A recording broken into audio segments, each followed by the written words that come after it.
구약의 1292페이지 미가서 3장 마지막 절 12절 그리고 4장 첫 번째 절 1절 이 두 절을 연속해서 읽도록 하겠습니다. 같이 읽겠습니다. 시작.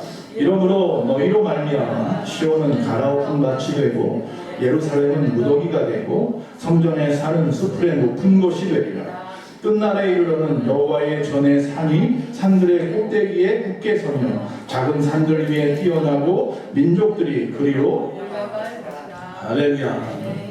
자, 오늘 하나님의 말씀의 제목 다 같이 읽습니다. 이제 역전되리라. 할렐루야. 이제 역전되리라. 이게 오늘 지금 찬양을 부른 이유에 앞에서 부른 찬양이 바로 이제 역전되리라 그 제목이죠. 그래서 잘 부르지도 못하면서 그걸 같이 불러봤습니다. 자, 이 미가서는 우리가 지금 계속 배우고 있어요. 몇 주에 걸쳐서 지금 미가서를 배우고 있는데 우리 새벽 예배 때 미가서를 보기 때문이에요. 새벽 예배 때 지금 계속 미가서를 보고 있고 5장 들어갈 때가 되었어요. 미가서는 미가가 쓴 3편의 설교문이죠. 그 중에 1절부터 시작해서 이제 2절, 3절 넘어갈 때까지가 첫 번째 설교문. 우리가 지금 보는 이 3장과 4장은 두 번째 설교문이에요. 그리고 이제 뒤에 부분에 가면 세 번째 설교문이 있겠죠. 이 두 번째 설교문은 그렇습니다. 지도자들이 악해요. 그 지도자라고 하는 것은 하나님이 기름 부은 자들이에요. 하나님의 기름 부은 자가 누가 있어요? 성경에 보니까 왕에게 기름을 부어요. 그렇죠? 선지자들을 기름 부어요. 그렇죠? 세 번째 제사장들을 기름 부어요. 그러니까 통치자, 리더, 지도자들이 악해요. 이 미가가 있던 당시, 미가 선지자가 있던 당시에 그 동시대에 살고 있던 선지자가 누가 있었느냐면 이사야라고 하는 선지자가 있었고 호세아라고 하는 선지자도 있었어요. 호세아라고 선지자는 북이스라엘 사람이었다고 얘기했어요. 기억하십니까? 저번에. 그리고 미가와 이사야 선지자는 남유다 사람이에요. 이미 북이스라엘은요, 호세아 왕 때, 호세아 선지자 이름이 똑같죠? 호세아 왕 때 아수르라고 하는 나라, 시리아에게 망했어요. 이 남유다는 그 당시 왕이 히스기야 왕 때예요. 그러니까 종교개혁을 막 하고 있을 때지만 그 이후에 나오는 왕들이 약해서요. 결국 이 남유다도 망하죠. 그런데 아수르한테 망하는 게 아니라 아수르 시리아를 쳐버렸던 바벨론한테 망하죠. 아직은 안 망했어요. 아직 망하려면 120년 이상 있어야 돼요. 그러나 북이스라엘을 타산지석 삼거라고 미가가 외치고 외치는데 그 당시 선지자도 그 당시 제사장도 그 당시 왕도 귓등으로도 들으려고 하지 않는 거예요. 괜찮다 괜찮다. 우리는 하나님을 잘 믿어. 우리에겐 성전이 있잖아. 그러니 우리는 망하지 않아. 그렇게 말하는 거예요. 자, 이 미가라고 하는 사람의 이름의 뜻이 성경에 나온다고 그랬어요. 미가서 7장 18절에 뭐라고요? 주와 같은 신이 어디 있을까입니다. 주와 같은 분이 어디 있어? 라는 게 미가의 원 뜻이에요. 그러니까 선지자 이름이 그래요. 자, 이 미가가 오늘 3장에서 조목조목 그들의 죄를 갖다가 고발하고 있어요. 고소고발 이런 거 하면 좋지 않은데 요새 그냥 정치가 계속 고소고발하는 일로 가득한데 그게 별로 좋은 이야기는 아닌데 오늘 여기는 그들의 죄를 고발하고 있어요. 첫 번째, 이 지도자들은요 정의를 선포해야 돼요. 지도자들은 그리고 그 정의대로 실천할 큰 책임을 진 사람들이에요. 그런데 그 지도자들이, 그 재판관들이 그 정반대의 삶을 살고 있는 거예요. 그로 말미암아 백성들도 덩달아서 타락할 수밖에 없죠. 그래서 북이스라엘이 아수르에게 멸망한 이유가 거기 있었는데 우상을 숭배하고 정의대로 살지 않고 하나님의 말씀대로 살지 않았기 때문인데 하나님을 저버렸기 때문인데 근데 남유다도 역시 똑같아서 미가가 볼 때는 지금 당장은 잘 먹고 잘 사는 것 같지만 히스기야 왕 때니까 그러나 아직도 이들은 전혀 두려워하지 않고 있지만 그가 볼 때 미가가 볼 때 영적인 명안으로 볼 때 풍전등화와 같더라.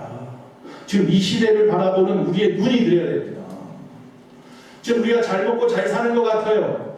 또 우리나라 보니까 세상적으로도 세계적으로도 크게 확장되어져라. 한류 하면서. 그러니까 부족한 게 없는 것 같아요. 근데 여러분 영적인 눈으로 보십시오. 정치가 바로 서 있습니까? 경제가 위태하진 않습니까? 사회 여기저기서 문제들이 일어나지 않습니까? 오늘도 그렇고 계속 끊임없이 TV에 나오는 그 사건들이 무슨 사건들입니까? 미가가 그 부분을 갖다 외치는 거예요.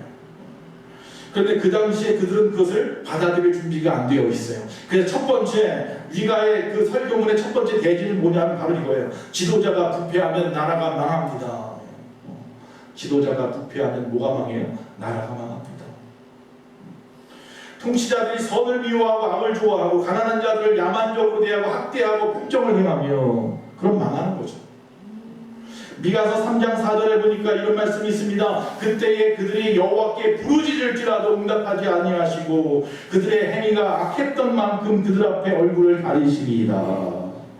통치자들이요, 아무리 이제는 하나님과 관계가 끊어져 버려서 하나님과 닿을 수 있는 방법이 없어서 하나님께 그들이 아무리 부르짖어도 응답하지 아니하시고 그들이 어떤 일을 해도 그들 앞에 얼굴을 싹 가려버리시겠다라고 말씀하고 있어요. 혹시 여러분 기도하는데 답답한 적이 혹시 없으십니까? 내가 어떤 상황 속에서 하나님 앞에 부르짖었는데 하나님 응답하지 않는 것 같고 그 얼굴을 가리시는 것 같은 때는 혹시 없으셨습니까?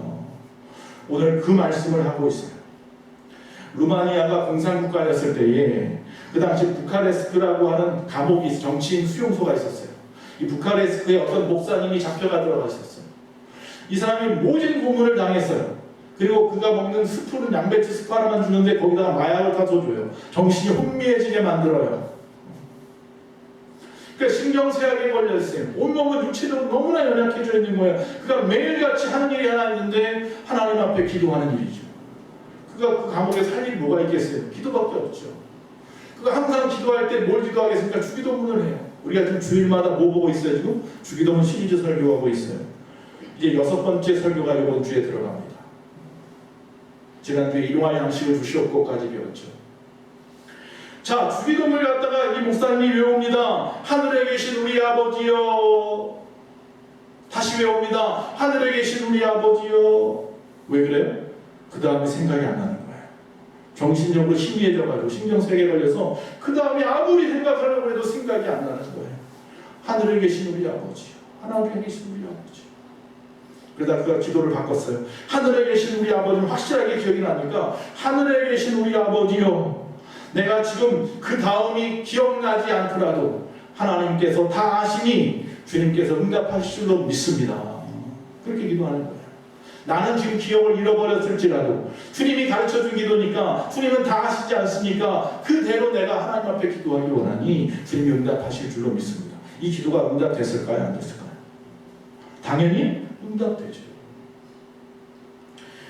여러분, 우리가 좀 생각해 볼 것이 있습니다. 기도의 응답은요, 결국 기도자의 삶 자체입니다. 우리의 삶이 응답의 조건인 거예요. 여러분의 삶의 모습이 여러분의 그 모습 그대로 응답받을 수 있는 조건이 된단 말이에요. 그래서 성경은 뭐라고 해요? 의인의 간구가 역사하는 힘이 크다. 무슨 간구가? 의인의 간구가.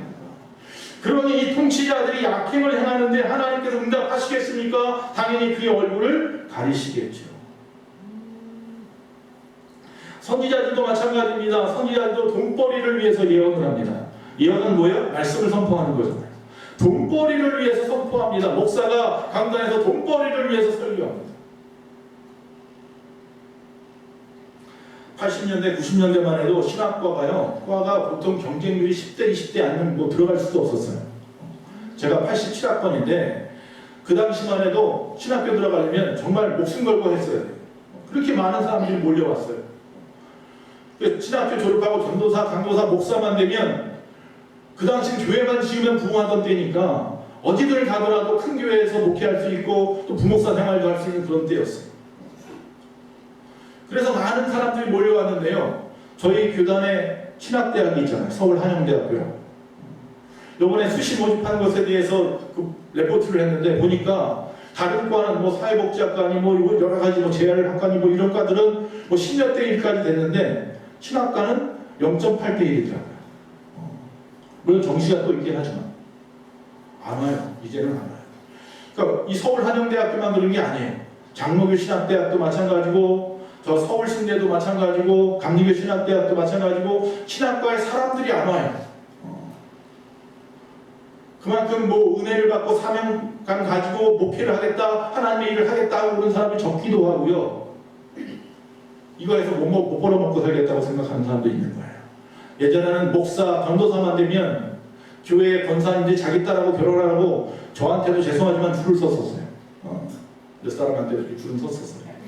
그런데 그건 저희 사모가 저 뒤에 있으니까 사모한테 물어보세요. 그런데 지금은 목사 그러면 아무도 쳐다보, 신학생 그러면 쳐다보지도 않는데 그런 시대가 되었어요. 누구도 그 목사가 될 그 사람, 그 목회자가 될 그 사람을 믿을 수가 없어요. 지금 이 시대에 기독교가 그 신의를 땅에 떨어뜨려 버렸죠. 그런 시대에 지금 우리가 살고 있어요. 그 모습이 마치 미가서에 나와 있는 이 구약의 이 마지막 시대를 살아가고 있는 이 사람들 때와 똑같아요. 그래서 그들은 돈벌이로 예언을 합니다. 말씀을 전합니다. 그래서 자기 마음에 합한 자들에게는 평강이요 복이라 외치고 자기 마음에 합하지 않은 사람은 저주를 막 퍼붓는 거예요. 지금 이단들이 그러는 거예요. 교주라고 하는 사람들이 다 그런 거잖아요. 그들은 막 저주를 퍼붓고 가스라이팅을 통해 가지고 사람을 갖다 쥐었다 놨다 하면서 말이죠. 빠져나가지 못하게 올무를 갖다 꽉 옥죄 놓고 말이죠.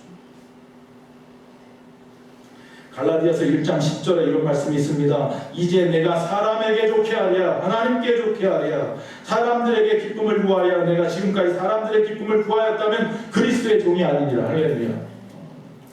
이건 저의 마음가짐이 되어야 하고 여러분 끊임없이 이 부분에 대해서 저를 위해서 기도해 줘야 되는 부분입니다. 또 교회의 리더라고 하는 재직자들도 그렇습니다. 여러분 한 사람은 그리스도인이라고 하는 세상에 빛이 되고 소금이 되어야 될 그 사명을 가진 우리의 모습이 이래야 됩니다. 내가 하나님을 좋게 하겠습니까? 사람을 좋게 하겠습니까? 누구를 위해서 삽니까? 여러분 결국 그래서 심판을 받는다는 것이 미가의 이야기입니다. 그들은 남들 앞에서 거룩한 척 잘난 척 마치 낮에 사는 사자처럼 행할지는 모르지만 사실은 그 뒤에는 심판의 밤 흑암에 갔다가 직면에 있는 어둠의 모습으로 살아가고 그 속은 깜깜한 거예요. 회칠한 무덤이라고 그러죠. 예수님 당시에 바리새인과 같은 종교 지도자도 마찬가지죠. 마태복음 7장 23절에 그때 내가 그들에게 밝히 말하되 내가 너희를 도무지 알지 못하니 불법을 행하는 자들아 내게서 떠나가라 하시라. 할렐루야. 이런 사람들은 결국 마지막 때 하나님이 몰라라. 나 몰라 너. 이 불법을 행하는 자라 나에게서 떠나. 마지막 때 주님 정말 발자락이라도 붙잡고 천국에 가야 하는데 나 모른다고 뿌리치는 일은 없어야 되지 않겠습니까? 불법을 행하는 자. 미가가 그래서 이야기합니다. 오늘 설교의 본문의 중요한 부분 중에 하나가 뭐냐면 그러니 지도자들은 뭘 해야 된다? 성령을 받아야 한다. 할렐루야. 성령을 받아야 한다. 불법을 내려놓고 성령을 받으라고 외치고 있습니다. 여러분 목회자들에게 미국 사람들 가장 큰 욕, 심한 욕이 뭐라고요? 성령 받지 말고 목회해라. 이게 가장 목사들에게 하는 욕 중에 가장 심한 욕이랍니다. 성령 받지 말고 목회. 여러분 다시 말하면 내 안에 내가 너무 많아요. 그러니까 다 비우고 성령으로 충만해져야 한다는 겁니다. 그거 안 비우니까 성령으로 충만해질 수가 없어요.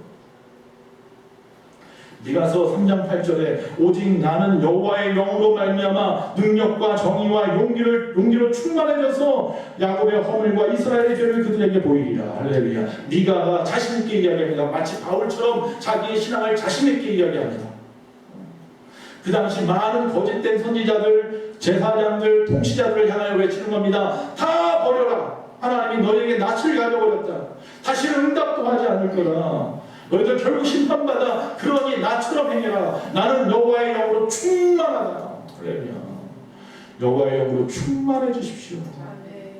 그래서 내가 담대하게 여기 말씀 세 가지가 나옵니다. 능력과 정의와 용기로 충만해졌다.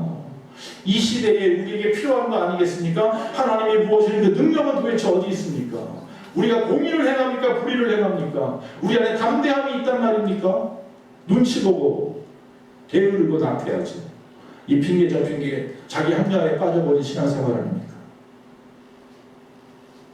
참 선지자들의 그 선포한 그 재앙은 절대로 일어나지 않는다고 그들에게 총시자들에게 백성들에게 거짓말로 이야기하는 그 많은 사람들을 향하여서 미가가 담대하게 외치고 있는 거예요. 12절 말씀 오늘 본문 말씀이잖아요. 시온산을 갈아엎은 것 같게 되고 예루살렘은 무더기가 되리라. 절대 안 망해라고 말하고 있는 그들을 향하여서 이야기하는 거예요. 그 시온산이 뭐예요? 다윗의 성전이 있는 산이 시온산이에요. 원래 성전이 있는 산 성전산이라고 하고 그것은 원래는 모리아산이죠. 이삭을 바쳤던 야구람이 그게 원래는 모리아산인데 어쨌든 그걸 다 합쳐서 그냥 시온산이라고 하죠. 보통 이 서울에 보면 남산만 있는 게 아닌데 서울하면 뭐라고 말해요? 남산이라고 말하는 것과 같은 거예요. 그 시온산, 그 산이 어떻게 돼요? 갈아엎은 밭같이 돼요. 거기에 수많은 집들이 있어요. 그 당시에 성벽으로 쌓여있고, 근데 바벨론이 쳐들어와서 다 뒤집어버린 거예요. 황무지를 만들어버리는 거예요. 그 예루살렘을 갖다 그 성전을 뭐로 만들어요? 돌무더기로 만들어버렸다. 정말 그렇게 돼버리는 거예요. 이건 눈에 보여지는 것일까요? 여러분 한 사람 한 사람 인생이 이렇게 될 수 있어요. 내 인생의 마지막 주님 앞에 심판대 앞에서 여기 나와 있는 시온산처럼 갈아엎은 밭이 되어버리고 돌무더기가 되지는 않을지 모르겠어요. 그래서 지금 이 12절에서 3장 마지막 부분에서 이 심판에 대해서 미가가 선포를 했어요. 그러면 4장으로 넘어가면서 더 큰 무슨 심판이 있을 줄 알았거든요. 그런데 그게 아니네. 자, 3장 12절하고 4장 1절 사이에 단어 하나가 빠졌어요. 뭐가 빠졌을까요? 한번 읽어보세요. 전혀 다른 내용을 할 때 가운데 집어넣는 게 뭐예요? 그러나죠. 그러나. 자, 하나님께서 저 북이스라엘처럼 남유다의 죄악을 고발하는 미가의 입술을 통해서 망하리라, 멸망하리라, 바벨론의 포로로 잡혀갈 것이라고 강하게 이야기하시고 난 다음에 그러나라고 말합니다. 그러나 다 죽지는 않다는 거예요. 그 중에서 남은 자들이 있어요. 할렐루야. 구름터기와 같은 자들이 있어요. 다 죽정이는 아니네. 그 중에 보니까 알곡도 좀 있네. 다 염소새끼인 줄 알았더니 그 중에 양도 있네. 할렐루야. 여러분과 저는 어디에 속해 있는 사람입니까? 그래서 이 그러나 빠져있는 단어, 이 그러나가 바로 하나님이 가장 좋아하시는 단어입니다. 힘들고 어려워도 그러나 주를 위해 영광스럽게 살아가고 헌신하고 충성하고 주의 말씀대로 살아가려고 몸부림치는 여러분들을 향하여 하나님 얼마나 기뻐하시겠습니까? 그러나 오늘 하루 동안 직장에서 여러 가지 일터에서 열심히 살고 힘들어서 또 여러 가지 애쓰고 살아가는 것만 지쳐있지만 또 시간이 7시 반인데 그 시간에 못 맞춰 나올 것 같아서 늦게 들어오면 눈치 보이기도 하고 말이죠. 그러나 어떻게 했어요? 승리한 줄로 믿습니다. 여러 가지 내 마음에 내 환경이, 내 믿음의 문제, 내 상황이, 내 건강이 여러 가지 상황들이 여의치 않음에도 불구하고 그러나 이 시간 여기 나와 있는 여러분이 복된 줄로 믿습니다. 이게 바로 역전의 단어예요. 이제 뭐하리라는 거예요? 그러면 이제 역전하리라. 할렐루야. 역전되리라. 세 번째, 그래서 미가가 4장 넘어가면서 이야기합니다. 회복에 대한 소망을 가지고 있는 거예요. 회복에 대한 소망이 우리 가운데 불같이 일어나는 거예요. 현실은 어두워요. 여러분 삶이 지금 보니 녹록하십니까? 지금 21세기 살아가는 게 쉽지 않아요. 코로나를 갖다 핑계 삼아 겨우겨우 버티고 있는데 코로나 다 지나가고 나면 어떻게 될 거예요? 그때도 사실 힘든데 말이죠. 앞이 캄캄하죠. 젊은이들은 더 앞이 캄캄합니다. 그래서 예전에는 서로 그냥 비슷비슷하게 살았어요. 옆집하고 살아가는 데 있어서 뭐 말문이 안 막히고 왜 이웃 사촌 이러는지 아세요? 다 거기에 살아가는 게. 근데 요새는 다 달라요. 그러니까 창피하기도 하니까 다 벽을 치고 살아요. 다 벽을 치고 살아요. 바벨탑이 무너지듯이 무너져야 하는데 다 벽을 치고 살아요. 바벨이 혼돈이라는 단어, 벽을 치고 산다는 이야기예요. 자, 오늘 4장으로 넘어왔어요. 이제 4장에 넘어오니까 1절의 첫 단어가 뭐예요? 끝날이에요. 끝날. 여기서 말하는 끝날은 언제냐면 그 당시로 돌아가면 바벨론에게 좀 잡혀갈 것이다, 포로될 것이다, 멸망할 것이다 하고 지금 외쳤잖아요. 아직 일어나지도 않은 이야기인데 그 당시에는요, 바벨론은 이스라엘 사람도 쳐다보지도 않던 소국이에요. 소국. 오직 시리아만이 큰 나라였어요. 근데도 불구하고 그 눈에도 안 차는 그 바벨론 사람들을 갖다 향하여 그들이 시리아를 치고 우리도 칠 거라고 외치고 있으니 미가가 이게 말이 되는 이야기겠습니까? 여러분 듣고 싶지도 않은 이야기를 지금 하는 거예요. 그런데 여기 뭐라고 말하면 끝날이라고 말을 하고 있어요. 근데 이게 언제 이루어지느냐? 끝날에 이루어져요. 끝날에 그 당시로 말하면 구약의 끝날이에요. 구약의 끝날은 뭐예요? 신약의 시작이죠. 그 사이에는 누가 계세요? 예수님이 계시죠. 즉 메시아가 이 땅에 오시는 날이에요. 그 메시아 사상이 바로 미가서 전체예요. 그래서 메시아가 베들레헴에서 태어난다고 정확하게 이야기하는 분은 오직 하나 미가밖에 없어요. 즉 예수님이 이 땅에 오심으로 이들의 이 회복의 이야기가 시작이 될 것이고 예수님이 이 땅에 오셔서 완성하는 것이 우리의 구원이다 라고 말하고 있는 거예요. 그렇다면 2000년이 지난 지금 우리는 누구를 기다려요? 다시 오실 메시아를 기다려요. 그때는 모든 것이 끝나는 거죠. 모든 것의 끝나죠. 근데 여기 보면 메시아신 예수님이 와서 하나님 나라의 복음이 선포되고 이제 교회들이 세워지고 하나님의 말씀이 거기서 선포되어지고 말이죠. 예루살렘으로 사람들이 모여들어서 그 주의 말씀을 들으려 하고 오늘 말씀이 4장에 주주주주 그런 이야기. 정말 그렇게 되었잖아요. 지금. 사도행전 2장 11절에 보니까 성령 받고서 막 이 베드로가 나가서 복음을 전합니다. 3,000명 5,000명씩 회개할 때에 그레네인과 아라비아인들이라 우리가 다 우리의 각 언어로 하나님의 큰 일을 말함을 듣는도다. 막 말하는데 방언으로 말하니까 많은 나라 사람들이 많은 나라에서 온 사람 6월절 지키러 왔던 많은 사람들이 자기 언어로 다 들리는 거예요. 그러니까 온 세상에 복음이 전파되는 시대였던 거죠. 방언을 통해서 그때는. 지금은 수많은 매체를 통해서 얼마든지 복음이 세상으로 땅끝까지 이미 다 전파되고 있잖아요. 17절에 보면 하나님이 말씀하시기를 말세에 내가 내 영을 모든 육체에게 부어주리니 너희의 자녀들은 예언할 것이요 너희의 젊은이들은 환상을 보고 너희의 늙은이들은 꿈을 꾸리라. 할렐루야. 지금 그런 시대예요. 지금 그런 시대. 그렇게 돼야 되는 시대예요. 그렇게 되면 즉 회복을 명했잖아요. 즉 하나님께서 마지막 끝날 때 메시아가 이 땅에 오시면 뭐가 되느냐면 성경에 보니까 첫 번째로 전쟁이 멈춰요. 전쟁이 멈춰요. 모든 분쟁이 멈춰요. 지금 이 시대에 얼마나 많은 분쟁이 있습니까? 주님 다시 오시면 이 모든 것이 멈출 줄로 믿습니다. 3절 말씀해 보니까 4장 3절에 보니까 무리가 그 칼을 쳐서 보습을 만들고 창을 쳐서 낫을 만들 것이며 이 나라와 저 나라가 다시는 칼을 들고 서로 치지 아니하며 다시는 전쟁을 연습하지 아니하리라. 할렐루야. 전쟁으로 쓰던 모든 도구들을 갖다 전부 다 농기구로 바꿔버린답니다. 왜? 전쟁이 이제 없어요. 이제 평화롭거든요. 우리가 사는 지금은 21세기지만 20세기를 갖다가 탈냉전의 시대라고 했어요. 근데 지금 보세요. 20세기가 지나고 나서 21세기가 되면서 그럼 다시 더 탈냉전으로 나갈 줄 알았는데 또 새로운 냉전의 시대로 들어왔어요. 수많은 전쟁, 수많은 이권 다툼이 우리 주변에 바로 우리나라가 그 중간에 고래싸움에 새우등 터지듯이 끼어 있어요. 언제 전쟁이 일어나도 이상하지 않은 시대에 지금 우리가 살고 있어요. 여러분 이런 냉전의 시대에 우리가 살고 있다는 걸 잊어버리면 안 됩니다. 그래서 오늘 이 말씀은 지금 우리에게 하시는 말씀이기도 하는 거예요. 여러분 혹시 4.19 시인이라고 하는 신동엽 씨를 아십니까? 개그맨 신동엽 씨 말고 그거만 알죠. 이 4.19 시인이라고 하는 이 신동엽 씨가 쓴 그 시가 1967년에 쓴 시가 껍데기는 가라 라고 하는 시가 있어요. 껍데기는 가라.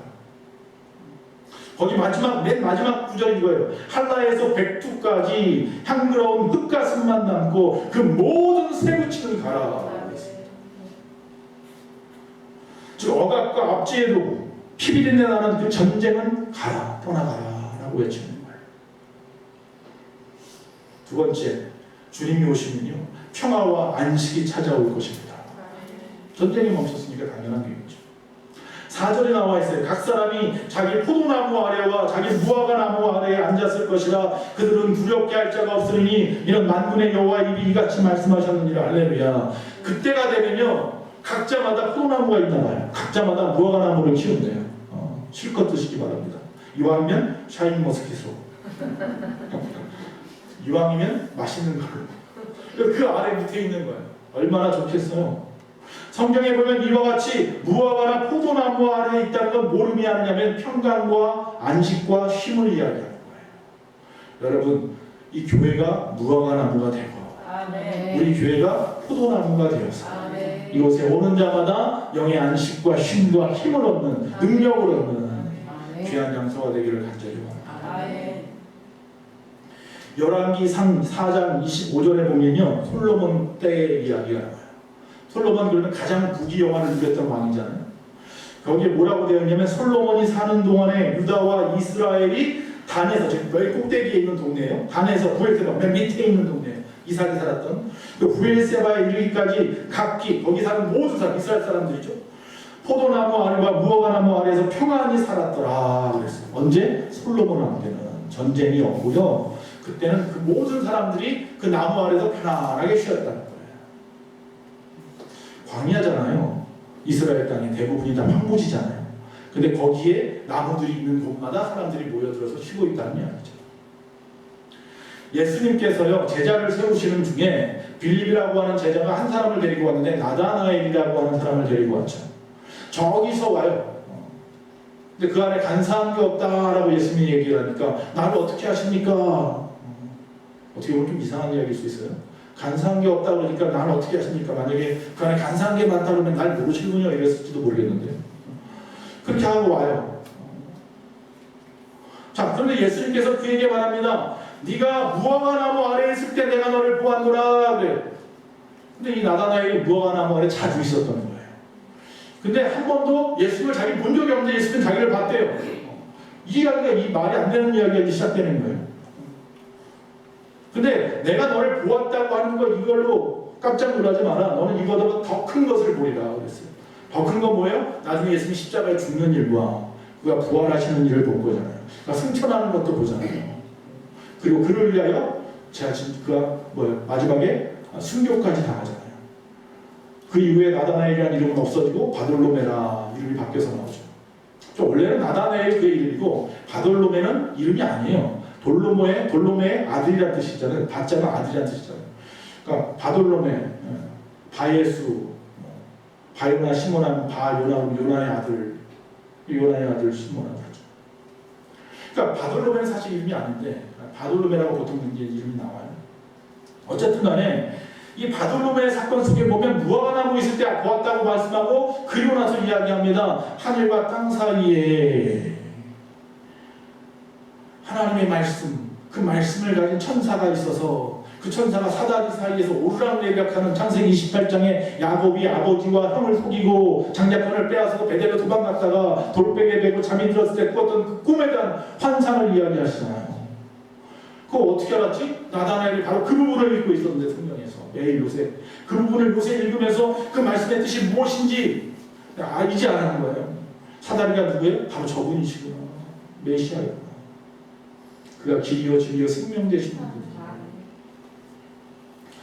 이 무화과 나무는 그런 곳이에요.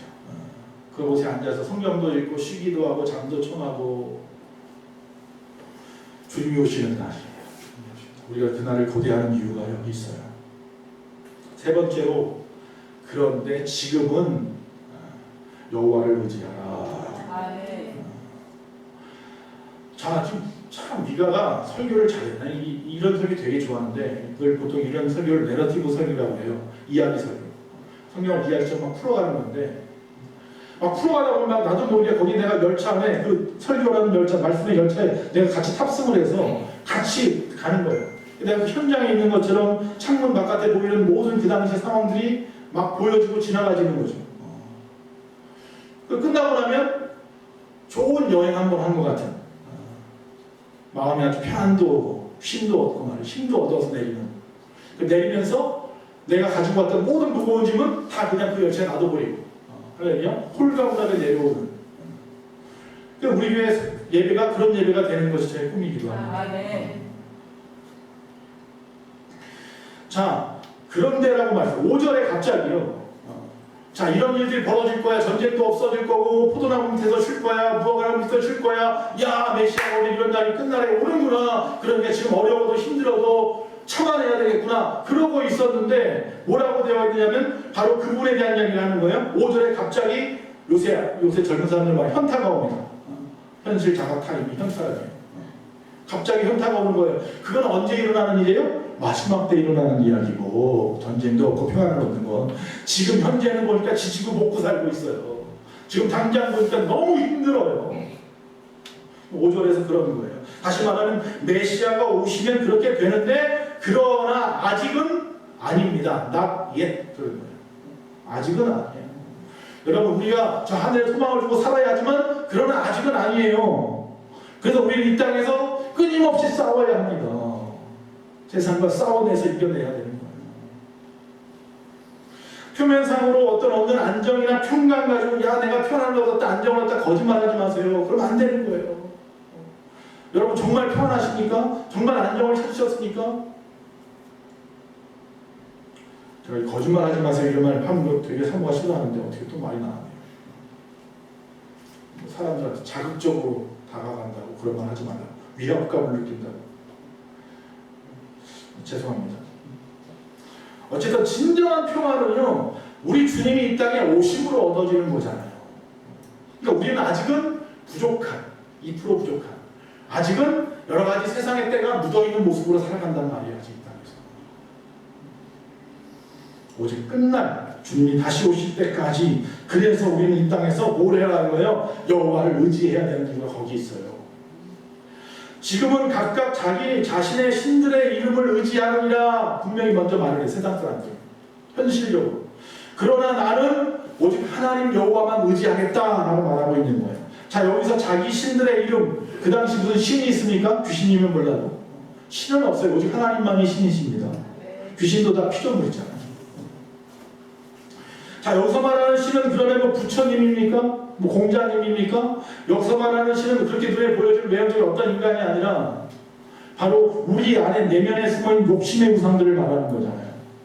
각자 그 안에 숨겨있는 그 자신의 욕심의 이생의 전함, 안목의 종교, 이런 것 가지고 살아가는 거예요. 그러나 나는 어떻게 하겠다? 오직 우리는 우리 하나님 여호와의 이름을 의지하여 영원히 행하리로다. 할렐루야. 마치 여호수아서 24장 15절에 여호수아가 마지막 부분에 가서 자아 마무리하고 죽기 직전에 많은 사람들 앞에서 마지막 고별 설교할 때 이렇게 말하죠. 만일 여호와를 섬기는 것이 너희에게 좋지 않게 보이거든 너희 조상들이 강 저쪽에서 섬기던 신들이든지 또는 너희가 거주하던 땅에 있는 아모리족 속의 신들이든지 너희가 섬길 자를 오늘 택하라. 오직 나와 내 집은 여호와를 섬기겠노라. 할렐루야. 그 이야기하는 거예요. 비가. 자, 이제 우리 마음속에 어떤 비전이 생기십니까? 소망이 생기십니까? 어떻게 살아야겠다는 다짐이 생기십니까? 그런데 혹시 이 비전이, 이 말씀이 그냥 마음판에만 새겨져서 품기만 하면 안 되는 거고요. 이것이 현재는요, 아무것도 준비되지 않는 사람과 같이 그냥 가지고만 있으면 안 되는 거고요. 이걸 겉으로 표출해야 될 줄로 믿습니다. 지금 우리의 눈에 보이는 현실은 우리 앞에서 찬송한 것처럼 힘들고 지쳐 낭만하고 너무 쓰러져 일어날 일이 전혀 없는 그런 모습일지도 모르겠어요. 그러나 우리의 미래를 바라보시고 이 눈에 아무 증거 아니 비어도 믿음만을 가지고서 늘 걸으며 할렐루야. 입이 아무 소리 아니 들려도 하나님의 약속 위에 서리라. 그렇게 살아가셔야 될 줄로 믿습니다. 마지막 바로 오늘 본문입니다. 네가 가고 싶은 이야기. 이제 뭐하리라? 역전되리라. 이제 역전되리라. 여호와께서 이 우리 가운데 환난을 받게 한 많은 사람들 가운데서 남은 백성들을 뽑아서 그들을 갖다가 추려서 세우시고, 그래서 그들을 통하여 다윗이 세웠던 그 왕국을 영원히 회복시키리라. 미가가 그 이야기를 해요. 그러니까 다윗이 왕국을 세워서 왕정국가가 되었잖아요, 이스라엘이. 그리고 그 수많은 선지자들이 끊임없이 뭐라고 말하면 다윗의 왕조에서 누가 나온다고 그래요? 메시아가 나오는 것을 선포했잖아요. 근데 지금 뭐라고 말해요? 중간에 바벨론에게 망한다고 말하고 있잖아요. 그럼 왕조가 어떻게 되는 거예요? 끊어지는 거잖아요. 시드기야 때 끊어졌잖아요. 그럼 이제 끝이네. 그럼 메시아는 안 오는 건가? 불안해하고 힘들어하는 그들을 향해서 이야기하는 거예요. 다시 회복될 거야 라는 거예요. 그냥 끊어졌는 줄 알았는데 바벨론에서 포로에서 돌아오는 스룹바벨이 왕조였고 말이죠. 그럼 그 왕조는 계속 이어져서 그 집안에 누가? 예수님이 태어나시다. 다윗의 자손 예수가. 그 이야기를 하면서 마지막에 역전되리라 말하는 거예요. 바벨론은 몰라.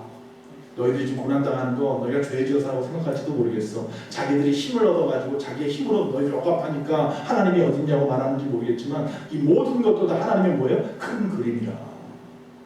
하나님이 손가락 하나 내밀지 않으면 말 한마디 하지 않으면 세상은 변할 게 하나도 없어요. 하나님이 움직이시니까 움직이는 거예요. 우리가 갑자기 신남노라고 하는 태풍을 맞았는데 그것도 다 하나님이 말씀하시고 허락하니까 온 거예요. 욥이 그렇게 의인인데도 불구하고 마귀가 나 저 사람을 갖다 시험하고 있습니다. 하나님이 허락했기 때문에 그에게 시험할 수 있었던 거예요. 모든 것들이 하나님의 뜻이에요. 걱정하지 마십시오. 고통의 기간을 지금 우리가 보내고 있습니다. 여기 보니까 9절 10절에 보니까 성읍에서 나가고 들에 거하고 바벨론까지 이르러 라고 말합니다. 그렇게 고통 가운데 끌려갔다는 이야기예요. 그럼에도 불구하고 결국 다시 어떻게 한다? 궁극적으로 돌아오리라. 다윗의 왕조는 회복되리라. 이제 역전되리라. 제 이 역전이라는 단어를 굉장히 좋아하는데 역전의 명수라는 설교도 언제 했던 기억이 있는데 인생은 큰 경기장에서 펼쳐지는 야구 경기와 같습니다. 결국은요 내가 아무리 크게 지고 있어도 마지막 9회 말 마지막 투아웃이 돼서 마지막 때 끝날 때까지 끝난 것이 아니에요. 요기베라라고 하는 선수한 얘기죠. 끝날 때까지 끝난 게 아니라 야구는 뭐예요? 9회 말 투아웃부터라고 그 마지막까지 가봐야 하는 거예요. 하나님 우리를 그 마지막 순간에 역전시키실 힘이 있으셔요. 그게 하나님의 대본이에요. 하나님이 쓰는 모든 사람마다의 시나리오는 인생이라고 하는 시나리오는 그가 주인공이라면 하나님이 원하시는 하나님의 자녀라면 분명히 역전되는 드라마의 주인공이 주어졌습니다. 역전의 운에 고통으로 시작했지만 결국 찬송으로 끝나는 삶이 저와 여러분의 삶이 되기를 간절히 바랍니다. 자 이제 말씀을 마칩니다. 현실은 지금 당장 현타가 다시 와서 내 마음에 볼 때 내 마음대로 되어지는 것이 하나도 없고 내 마음에 들지도 않은 인생을 살아가고 있을지 몰라도 내가 어떻게 할 수 없다고 생각한다면 그때 해야 될 것 두 가지 말씀드릴게요. 첫째로 내가 내 인생을 변화시키지 못한다면 첫째로 먼저 하나님이 나를 도우시는 역전하리라고 하는 생각으로 내 생각부터 바꾸십시오. 둘째로 내가 세상을 변화시키지 못하고 내 상황, 환경을 변화시키지 못하더라도 뭐를 변화시킬 수 있느냐? 나 자신을 변화시킬 수 있어요. 다시 말하면 내 안에 있는 태도와 습관과 가치관과 진실함과 성실함과 신실함을 바꾸십시오. 그것부터 태도를 변화시키는 겁니다. 그때 하나님이 쓰실 만한 그릇이 될 줄로 믿습니다. 하나님이 쓰이는 방법은 거기부터입니다. 그래서 우리가 인생의 마지막 끝에 가서 끝까지 참고 버티고 이겨냈다가 마지막 한방 9회 말 투아웃 되어서 타자로 터가지고 홈런 하나 멋지게 내때려버릴 그럴 만한 힘을 가지고 있어야 됩니다. 그 역전의 힘이 우리에게 필요해요. 근데 이 힘은 내 힘으로 안 돼요. 성경에서 내 힘으로 된다고 안 그랬어요. 뭐라고 해요? 오직 하나님의 힘으로 되는 일. 할렐루야. 성령 충만한 자만이 할 수 있는 일이에요. 그래서 우리는 끊임없이 성령으로 충만해져야 될 줄로 믿습니다. 그게 인생이에요. 그래서 성경은 끊임없이 우리에게 성령 충만을 구하라고 말하고 있습니다. 우리 하나님은 하나님을 신뢰하는 우리 스스로 뭐 여러 가지 이유, 핑계를 대면서 이 천국 열차에서 내리지만 않는다면 우리가 지금 인생이라고 하는 천국 향하는 그 열차에서 내리지만 않는다면 즉 하나님을 신뢰하기만 한다면 우리는 항상 아름다운 결론의 인생을 살고 있는 줄로 믿습니다. 그러니까 우리는 좀 씩 웃으세요. 누가 나한테 손가락질하고 야 거봐라 안 된다 그러면 속으로 씩 웃으세요. 끝까지 가보자. 마지막에 누가 없나 보자. 우리는 참으로 행복한 시대를 살고 있습니다. 우리가 선지자가 말하기를 정말로 메시아가 올 거야, 메시아가 올 거야 그랬지만 결국 메시아 못 보고 죽었어요. 천국 가서야 밝혔죠. 그러나 우리는 2000년 전에 예수님이 오심으로 말미암아 예수님의 그림자, 예수님의 말씀, 그가 어떻게 살았는지 다 보고 들은 사람들이에요. 그렇죠? 그래서 성경에 예수님께서 뭐라고 말씀하냐 마태복음 13장 16절 17절에 내가 진실로 너희에게 이르노니 많은 선지자와 의인이 너희가 보는 것들을 보고자 하여도 보지 못했고 너희가 듣는 것들을 듣고자 하여도 듣지 못하였느니라 그랬습니다. 그렇잖아요. 구약의 엘리야도 모세도 누구도 다윗도 이 땅에 살아가는 동안에 메시아를 보지 못했는데 우리는 이미 2000년 전에 메시아가 오셔서 그 그림자 발자취를 다 보았고 알았고 그가 하신 말씀을 다 들었으니 우리가 행복한 사람 아닙니까?